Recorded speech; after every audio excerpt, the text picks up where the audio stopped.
में एक लेटर देखती है जिसमें लिखा होता है आई लव यू एना। मतलब कि वो बंदा फ्रेडी था जिसके साथ एना का अफेयर चल रहा था। फिर डे फिफ्थ आता है जहाँ ये लोग एक चर्च में होते हैं, एना के लिए प्रेयर करते हैं और तभी डिटेक्टिव को न्यूज़ मिलती है जंगल में एक और बॉडी मिली है। और जब डिटेक्टिव वहाँ जाती है तो देखती है कि लड़की की डेथ को एक वीक हो चुका है और ये कोई दूसरा किलर है जो बाकी किलिंग्स को इमिटेट करने की कोशिश कर रहा है। और इस लड़की का नाम जोआना मार्कर होता है, वो सिर्फ 15 साल की थी। और यहाँ हम डिटेक्टिव को हर डेड बॉडी के पास खड़े होकर पाम आगे करते हुए देखते हैं, जो थोड़ा अजीब था। और फिर जब खिड़की के पास जाती है तो उसे वहाँ एक टॉल सा आदमी दिखता है और वो भाग कर उसके पीछे जाती है, लेकिन वहाँ कोई नहीं था। और नेक्स्ट सीन में जिस लड़की की बॉडी मिली थी जोआना, उसकी मॉम अमाया को रास्ते में रोक कर बताती है कि वो किलर को जानती है जिसने उसकी बेटी को मारा है। और वो किलर कोई और नहीं, उसका डैड है, जो कि गंदी नज़रों से उसे देखता था।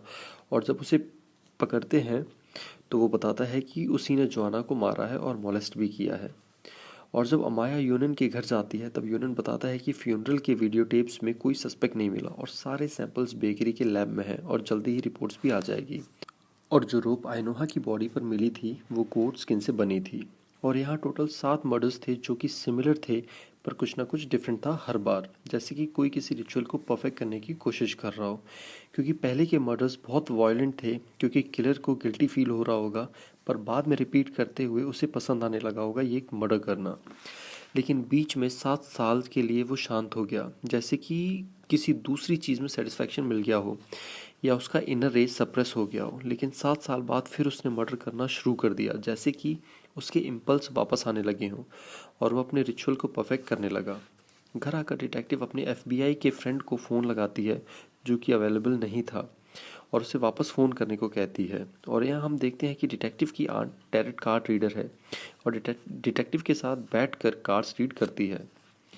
और डिटेक्टिव कार्ड्स के थ्रू उस किलर के बारे में जानना चाहती है, तो आंट बताती है कि वो एक मिशन पर है और खुद को प्योरिटी का सेवियर मानता है और वो बहुत पास है, मतलब कि क्लोज है, और डिटेक्टिव के पीछे है और उसे डिटेक्टिव के बोन्स चाहिए। और जैसे जैसे आंट कार्ड्स रीड कर रही थी वो डरने लगती है और लास्ट कार्ड ओपन करने के बाद आंट बहुत डर जाती है और उन्हें वॉमिटिंग आ जाती है। नेक्स्ट सीन में एक लड़की की बस मिस हो जाती है और तभी वहाँ एक कार आती है और उसमें बैठा आदमी कुछ कहता है और उस लड़की से, और वो कार में बैठ जाती है। फिर शुरू होता है डे 6, जहाँ डिटेक्टिव और यूनन एक आदमी को इंटेरोगेट कर रहे थे जो कि जोआना का फादर था। और वो कन्फेस करता है कि उसने जोआना को अब्यूज़ टॉर्चर किया है, लेकिन बताता है उसने हाथ नहीं काटा था। और डिटेक्टिव से पूछता है क्या वो बता सकती है कौन उसे उठा कर लाया, क्योंकि कल रात वो जंगल में सोने गया था और उससे याद है कि उसे कोई उठा कर लाया। हाँ, मिस्टर फ्लोरेंस डिटेक्टिव को बताते हैं कि कल रात जब वो लौट रहा था तो उसे जंगल में एक विसल सुनाई दी और उसे वहाँ एक आदमी दिखा। उसने जब उसका पीछा किया तो वो कुछ टांग कर जा रहा था और एक केव में चला गया। डिटेक्टिव जब घर आती है तो उसकी पूरी फैमिली डिनर टेबल पर थी और यहाँ मर्डर के टॉपिक को लेकर सब में खास सुनी हो जाती है। और यहाँ हमें पता चलता है कि उनकी मॉम मरी नहीं है, बल्कि बीमार है और हॉस्पिटलाइज्ड है। और डिटेक्टिव ने अपने हस्बैंड को भी यही बताया था कि उसकी मॉम की डेथ हो चुकी है, पर सच जानकर वो भी बहुत नाराज़ होता है। और उसी वक्त लैब की रिपोर्ट्स भी आ जाती है और टैंजरीन जो कुकी मर्डर साइट पर मिली थी उसका फ्लोर किसी भी बेकरी से मैच नहीं होता, लेकिन बस एक लास्ट बेकरी से मैच करना बाकी था जो कि फ्लोरा की बेकरी थी।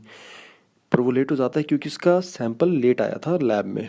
और तभी डिटेक्टिव और यूनन सीसीटीवी में देखते हैं कि मॉन्टेस ऑफिस में जाकर इन्वेस्टिगेशन पेपर्स छुप कर ले जा रहा है।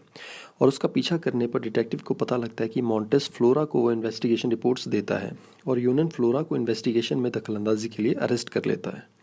और जब डिटेक्टिव फ्लोरा को इंटेरोगेट करते हुए पूछती है कि उसने दूसरा फ्लोर क्यों दिया, तो फ्लोरा क्वेश्चन को डॉज करते हुए कहती है कि उसने अपनी फैमिली रेपुटेशन और अपनी आने वाली बुक को बचाने के लिए किया है। और इसे एक सबकॉन्शियस डिसीजन बताती है और बोलती है कि उसने पुलिस की हेल्प की है कुकी को एनालाइज करके और बेकरीज की लिस्ट देकर। और तभी इंटेरोगेशन के बीच में उनका कैप्टन डिटेक्टिव को अपने ऑफिस में ले जाता है। सालाजार को केस से हटने के लिए बोलता है क्योंकि पूरा केस उसकी फैमिली के अराउंड रिवॉल्व कर रहा था, और ये केस मॉन्टेस को दे देता है। और यहाँ एक और लड़की की मिसिंग इन्फॉर्मेशन आती है, लेकिन जो कि डिटेक्टिव को केस से हटा दिया था, तो वो हेल्पलेस थी और पैदल ही अपने घर वापस जाने लगती है। और तभी उसके पास एलोशियस का फ़ोन आता है और वो उसे कहता है कि वो बिल्कुल शुरुआत से चीज़ों को देखे, अपना विज़न साफ करे और वो चीज़ों को वैसे देखे जैसे कि वो हैं। और फिर डिटेक्टिव अपनी फैमिली बेकरी पर जाती है जहाँ उसे फिर से अपनी एक मेमोरी याद आती है, जहाँ डिटेक्टिव अपने पैसे सेव कर रही थी और यहाँ उसकी मॉम आकर उस पर गुस्सा करती है और वो उसे मारती है और गुस्से में इतनी अंधी हो जाती है कि उस छोटी सी बच्ची को रोलर से सर पर बहुत तेज़ मार देती है, जैसे कि उसे जान से मार रही हो, और घर वापस आ जाती है। जब उसका हस्बैंड पूछता है कि अमाया कहाँ है, क्योंकि उसके कपड़ों पर खून था, तो वो डर के बेकरी भागता है जहाँ वो देखता है कि उसने अमाया को पूरे फ्लोर में कवर कर दिया है जैसे कि वो मर गई हो। और अमाया के डैड उसे बाहर निकालते हैं और उसकी मॉम की इविलनेस से उसे बचाने के लिए अमाया को उसकी आंटी के पास रहने के लिए छोड़ आते हैं। अमाया को ट्रीट कर रहे थे वो उसके डैड से बात करते हैं और उसे बताते हैं कि उसकी वाइफ ने 2 बार ब्लोज मारे थे, क्योंकि पहला ब्लो अमाया ने रोकने की कोशिश की थी जिससे उसकी फिंगर टूट गई, और दूसरा ब्लो जब अमाया बेहोश थी तब उसकी जान लेने के लिए मारा था। और डॉक्टर सजेस्ट करता है कि वो अमाया को अपनी वाइफ से दूर भेज दे, इसलिए अमाया के डैड उसे अपनी आंट के यहाँ छोड़ आते हैं। और इसलिए डिटेक्टिव अपनी मॉम को इतना हेट करती थी, पर हमें यहाँ ये नहीं बताया कि डिटेक्टिव की मॉम क्यों डिटेक्टिव को इतना हेट करती थी। और अगले दिन डिटेक्टिव उस क्लिनिक जाती है जहाँ उसकी मॉम को रखा गया है ट्रीटमेंट के लिए, और डिटेक्टिव को देखते ही उसकी मॉम अनस्टेबल हो जाती है और उसे बुरा भला बोलती है। और डिटेक्टिव बाहर आ जाती है जहाँ उसे डॉक्टर मिलता है जो बताता है कि उसकी मॉम ने 2 दिन पहले एक नर्स पर अटैक किया था और उसका फेस काटा था और फ्लैश को खा लिया था।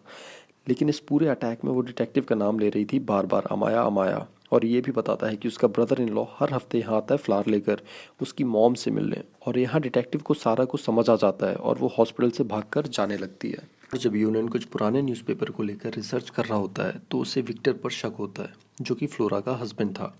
और रास्ते में जाते हुए डिटेक्टिव की कार का एक्सीडेंट हो जाता है और वो रोड से नीचे गिर जाती है। वहीं दूसरी तरफ मोंटेस को जंगल में एक केव मिलती है और यूनियन भी विक्टर के घर पहुंच जाता है, जो कि पूरा खाली था और बीच बीच में अमाया को भी कॉल आउट कर रहा होता है। पर अमाया बेहोश हो चुकी थी एज उसकी कार का एक्सीडेंट हुआ था। और वहीं फ़ोन भी रिंग कर रहा होता है जो कि यूनियन ट्राई कर रहा था। और दूसरी तरफ मोंटेस को केव के अंदर बहुत सारे ह्यूमन स्केलेटन मिलते हैं और इसका रेफरेंस मूवी के 3rd पार्ट में दिया है। तभी सीन शिफ्ट होता है। यहाँ हमें दिखाते हैं कि जिस लड़की की मिसिंग रिपोर्ट आई थी और जिस दिन डिटेक्टिव को केस से निकाला था उसके हाथ पैर बंधे हुए हैं और उसे किसी ने गैग कर रखा है, और उसी टाइम उसके कोई बाल कॉम्ब कर रहा होता है। और फिर हमें दिखाते हैं कि डिटेक्टिव एक घर के बाहर है जहाँ उसे होश आता है और उसे एक विसल सुनाई देती है, जैसे कि मिस्टर फ्लोरेस ने बताया था।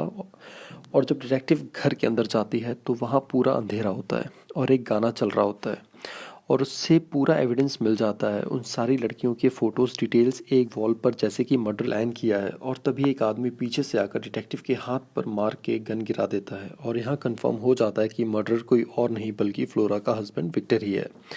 और यहाँ विक्टर डिटेक्टिव के सामने अपने सारे मर्डर कन्फेस करता है और कहता है कि ये सारी लड़कियाँ अपना ट्रेडिशन भूल गई हैं और इन्हें ये सिखाना ज़रूरी है, और बताता है कि कैसे उसने ऐना को मारा था। और यहाँ डिटेक्टिव विक्टर को बातों में लगाकर उसके पैर में सीजर घुसा देती है और वहाँ से भागने की कोशिश करती है।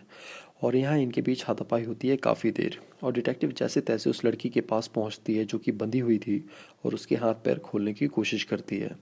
और तभी विक्टर पीछे से आकर डिटेक्टिव पर अटैक करने की कोशिश करता है, लेकिन उसे कोई शूट कर देता है, और उसे यहाँ कोई और नहीं बल्कि फ्लोरा शूट करती है और दोबारा शूट करके मार डालती है। और फिर अमाया को कहती है कि अगर वो उसके भरोसे ही रहते तो ये मर्डर्स कभी नहीं रुकते।